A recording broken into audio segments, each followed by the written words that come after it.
Hey everyone, and welcome to our DAT IQ weekly market update. We got the gang back together again. I'm back from vacation, ready to rock and roll and talk about some freight. We got a lot to talk about this week. So welcome to our show. For those not familiar, we're here every Tuesday at 10 Eastern, talking about trends in the freight market, what we're seeing, boats getting stuck, vaccines getting distributed, all of the stuff. And we wouldn't be here without our trusted team of Ned Damon, Principal Data Scientist at DAT, and Dean Croak, who's our Principal Industry Analyst, and I'm Ken Adamo, Chief of Analytics at DAT. So welcome, guys. Glad to be back. Yeah, no, it's good to have you back, Ken. Absolutely. How was it without me? Probably better. I would guess better. No, it was a nightmare hellscape. You know, there were shrieking ghouls and just wave after wave of horrible hordes. No, that was me. That was me in the Florida. That was me in the Orlando International Airport. Let me tell you. You want to see shrieking hordes? It was. No shade on the fine state of Florida or any of our carrier or broker partners who are based there. No, Florida's great. I loved Florida. I got a tan. It was wonderful. We went to some of the theme parks. It was just. I think if anyone has any suspicions about whether the economy is going to tilt back to travel and service and restaurants, they should go to visit Florida or Texas, I guess, and check out how things are manifesting itself down there. So we have a lot to talk about this week. Most importantly, if you have questions, now that we're back to full force here, we can answer all of your questions. Drop them in the comment section below. We usually tackle those at the end. I'll drop a reminder midway through the show for questions. We also have our Freight Focus, which is our long-form interview series. We did Miller Transfer last week. I thought that came out great. Two really great guys, really experienced in the industry, and I think that's super helpful if you're in any way related to flatbeds as a broker, carrier, shipper. Really great thing to check out. And we have Ramona Hood, CEO of FedEx Custom Critical, coming up next week, which is another really great conversation. Dean made his way into Matropolis on the Mad Gains podcast and came out unscathed. Great job, Dean. Recommend checking that out. A lot of kangaroo talk. I listened to it on the plane ride back. Yeah, that's an occupational hazard for truckers in the outback. I would not be surprised if PETA came knocking at your door. After some of the discussion, and Freight Find. So Chris Kaplis, that's his biweekly podcast. He has Doug Wagner, CEO of Echo, coming up Thursday, I believe that releases. So a lot of really great content going on at DAT. Encourage you to check that out. And without further ado, to make sure we cover everything, I'm going to jump into our key points for the week. So load post volumes increasing, continuing to sort of defy expectations. Same with spot rates. We're at record levels. Nothing makes sense.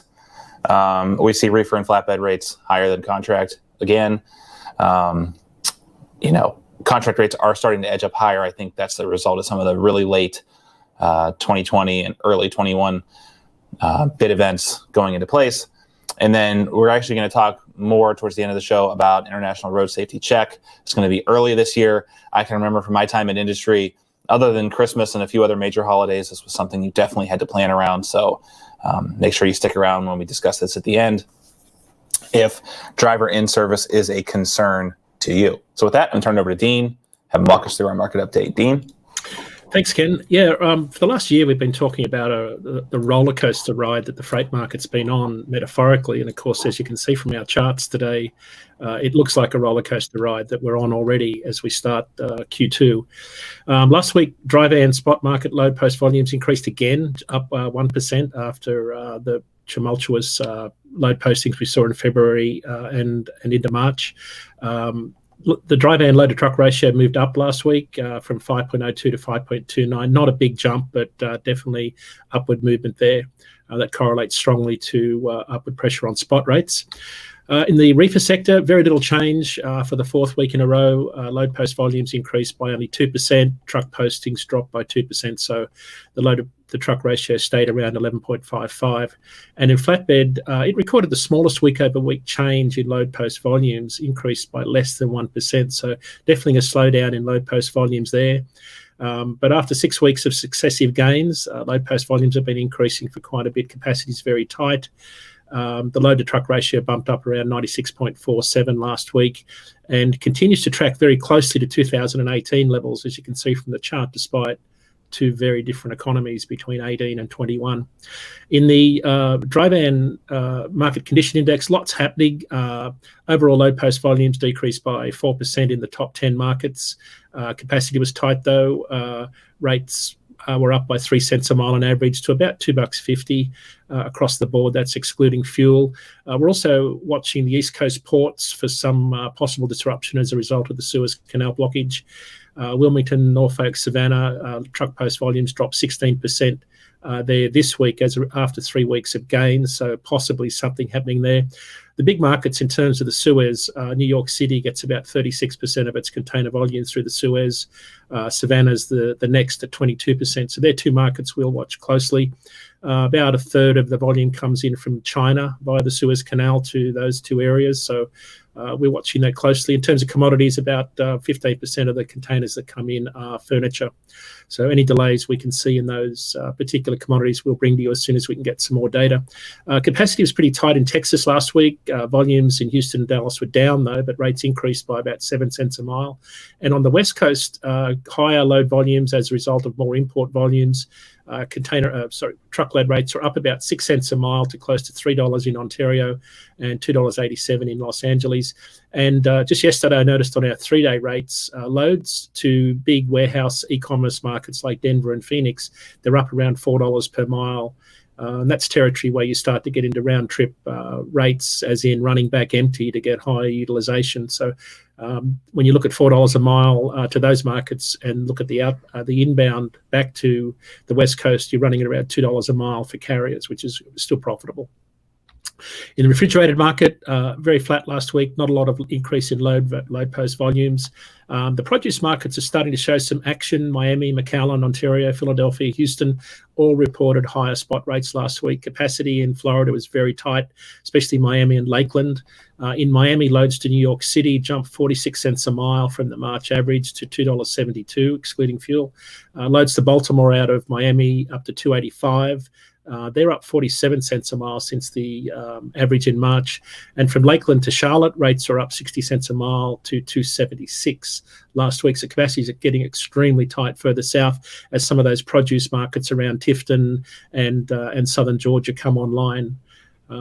Flatbed, very little change last week in load post volumes, as we mentioned. Capacity very, very tight, though. The average rate in the top 10 markets was up 18 cents a mile last week to $3.28 a mile, excluding fuel. Outbound volumes surged in Charlotte. They were up 28% week over week. Spot rates also increased 8 cents to $3.11. Capacity is pretty tight in Memphis, one of the big logistics hubs. Rates are up 11 cents a mile to $3.33. And having a look at our year-over-year view of spot rates, as you can see there, the red line is our current plot. We've got rates up about 3 cents a mile. They ended last week at $2.39, excluding fuel, but at all-time record highs as far back as we can see in the data.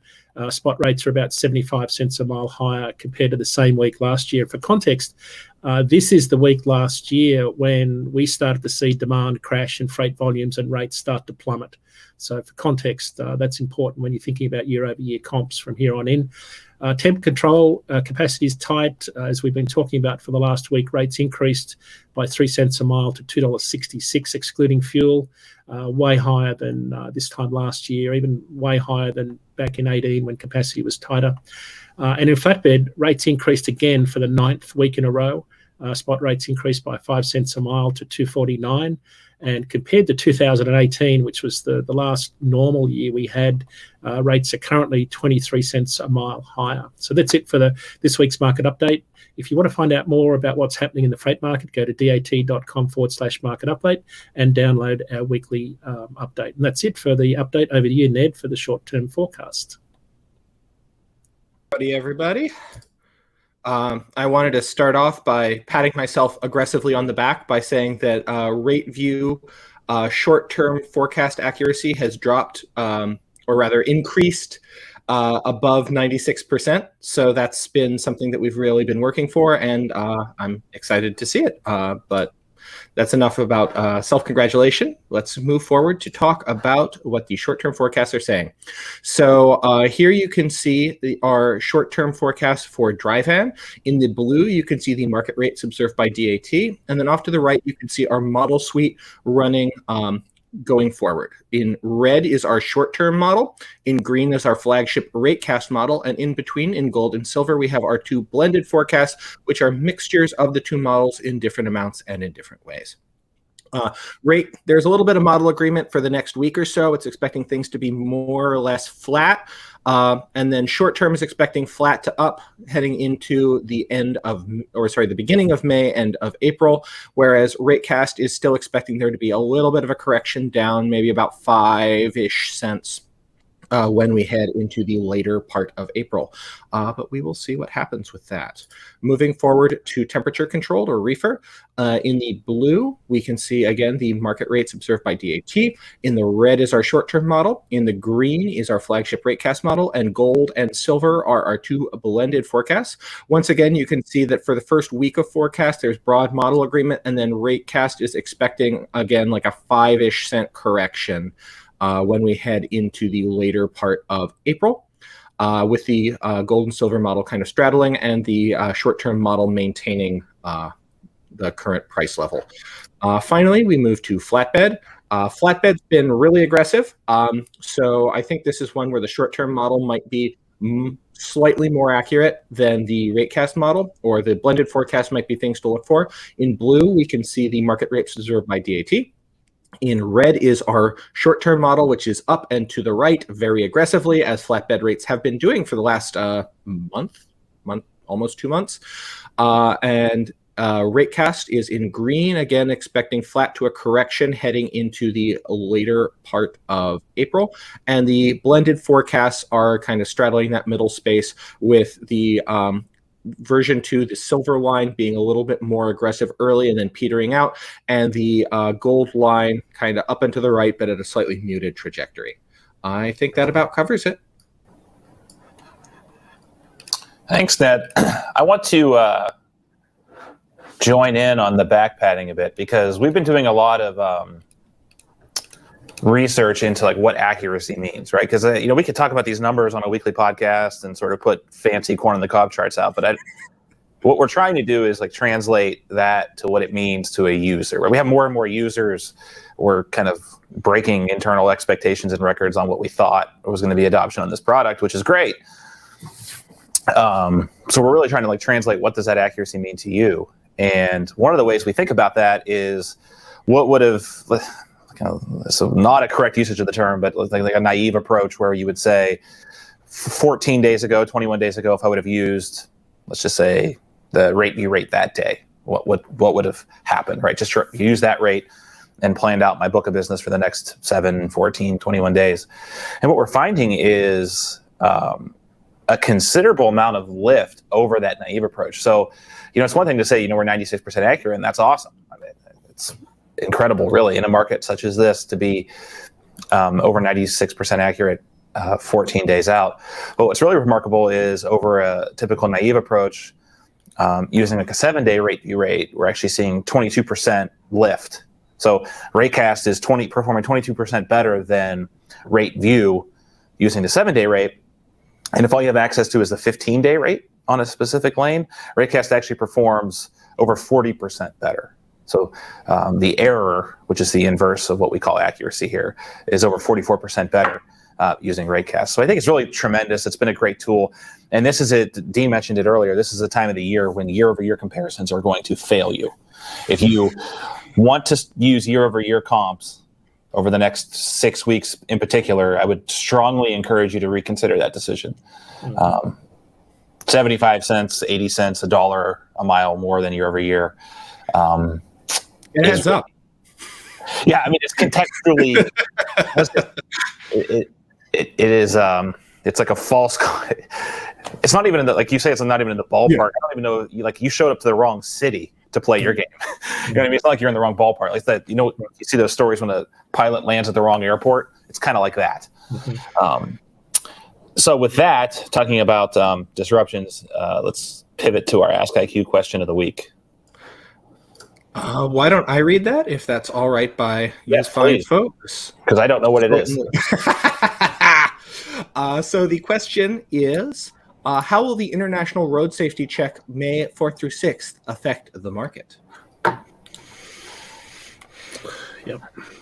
So, Dean, you want to kind of tee up exactly what that is first, for those not familiar? Yeah, just put simply, it's when the Federal Motor Carrier Safety Administration, Department of Transport, state transport agencies basically go out and set up road check locations at unused scale houses, public rest areas. There's a whole bunch of places where they set up each year, and they basically send in a lot of enforcement people, and they do various level checks on trucks and trailers.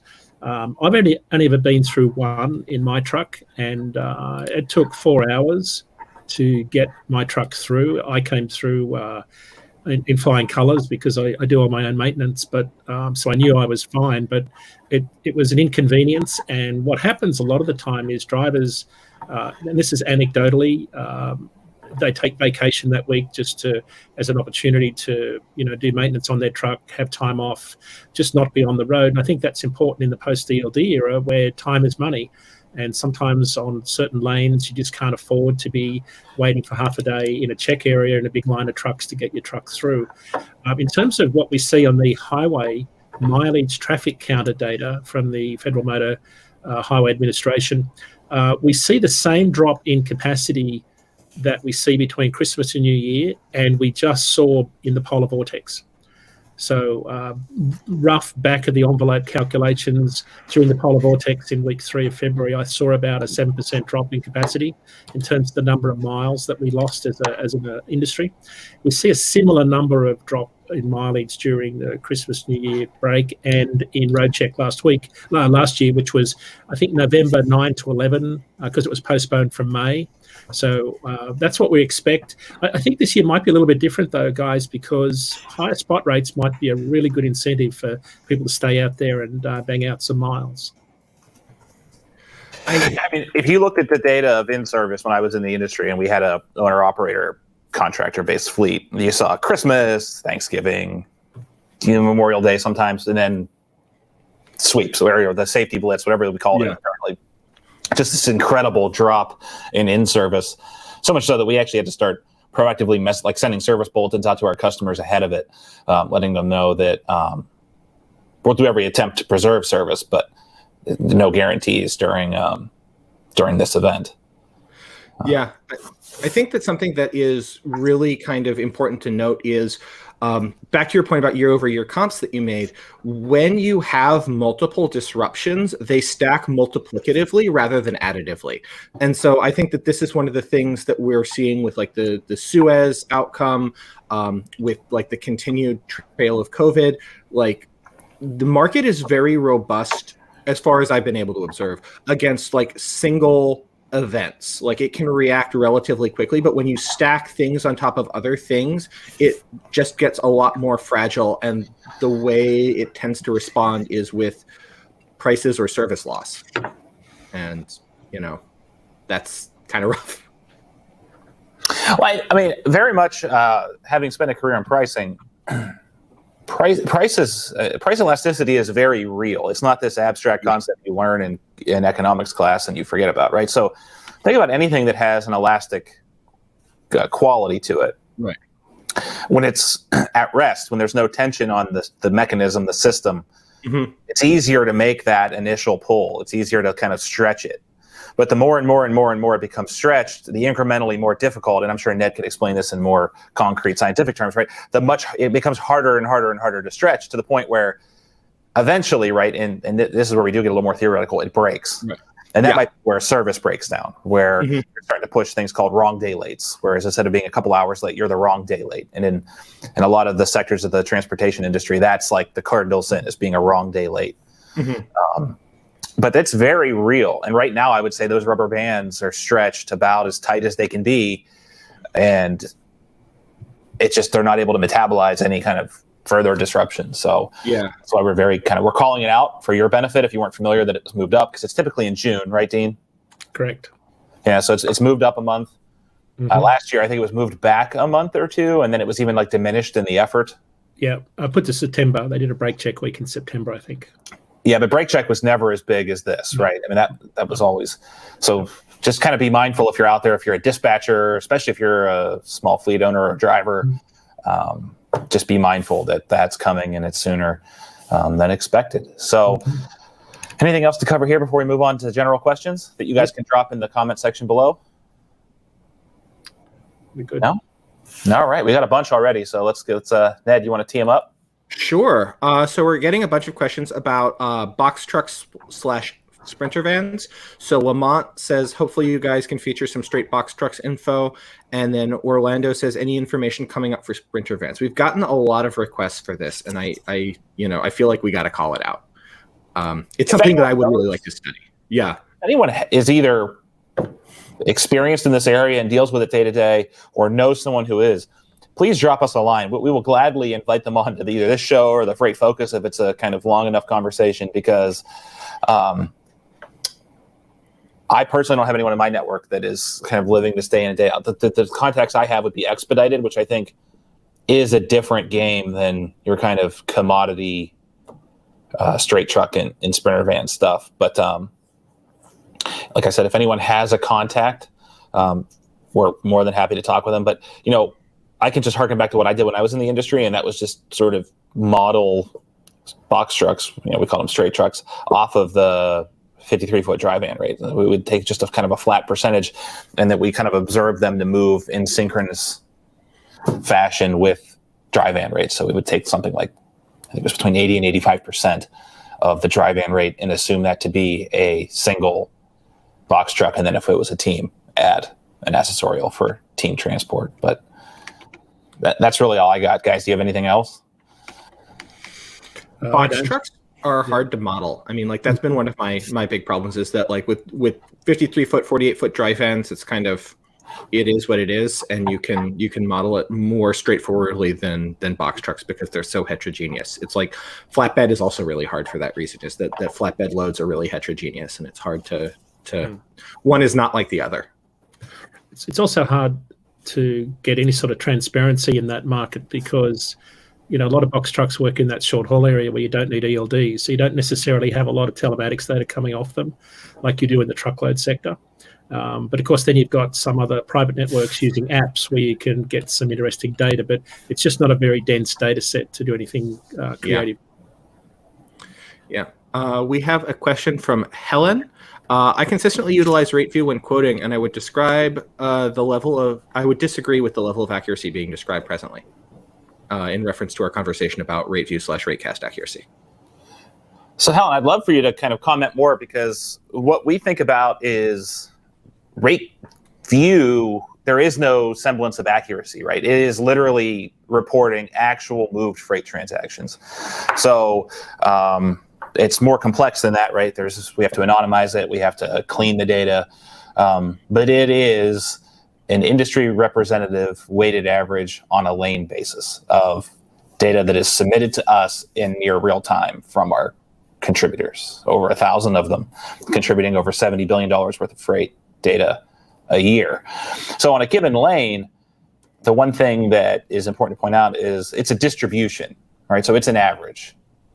And on a given lane, there's a lot of attributes about a distribution that may impact what you're actually experiencing in the market. So let's just say that on a given lane, you are getting $2 a mile. And we report out, you have access to the standard deviation and the interquartile range on that lane. So let's just say that the average was $2 coming out of RateView, and the interquartile range was $2.10 to $1.70. And a standard deviation of 10 cents. So that's a lot of numbers, but basically what that would indicate is that distribution is pretty right skewed. So there's a lot of transactions coming in lower than $2, but the bulk of them are sitting kind of towards the higher end of that. So I think when you're reading RateView, it is important to kind of make use of the context that's provided in the tool, whether it's the multi-lane, the UI, or the API, or however you interact with it, because there really is no sense of accuracy. It is quite literally what is happening. And when we talk about accuracy, we're talking about RateCast, because that's predicting RateView. So what RateCast says is if rate view is $2 a mile today, and RateCast says it'll be $2.10 a mile 14 days from now, and it's actually 208, we were 2 cents off. And I can't do that percentage math in my head, but I'm assuming it's somewhere in the order of a few. On the order of 1%. Yeah, that would be. We're not that good, full disclosure, but if we were that good, we would say it was 99% accurate at predicting. In reality, it'd probably be like 207, 206 is what the difference would have been based on our historical accuracy metrics. So I hope that clears it up. I've got one tiny little thing to add, and that is really understanding where you are in the rate view distribution is very, very helpful. If there are lanes that you run frequently, if you are submitted a rate view, you can look at how you're doing relative to rate view. And, most people are going to run a bit above or below rate view. Like that's what the interquartile range says, is that people tend to run not exactly bang on the rate view rate. They tend to run above or below. And depending on what your book of business is like, you need to understand your relationship to rate view. But what we have found when we've been trying to model this before is that for most carriers and brokers, their book of business tends to be consistently on a lane basis above or below rate view. That isn't necessarily always the case, but there is a tendency for you to have a relatively fixed relationship in your book of business on a particular lane to what the rate view rate is.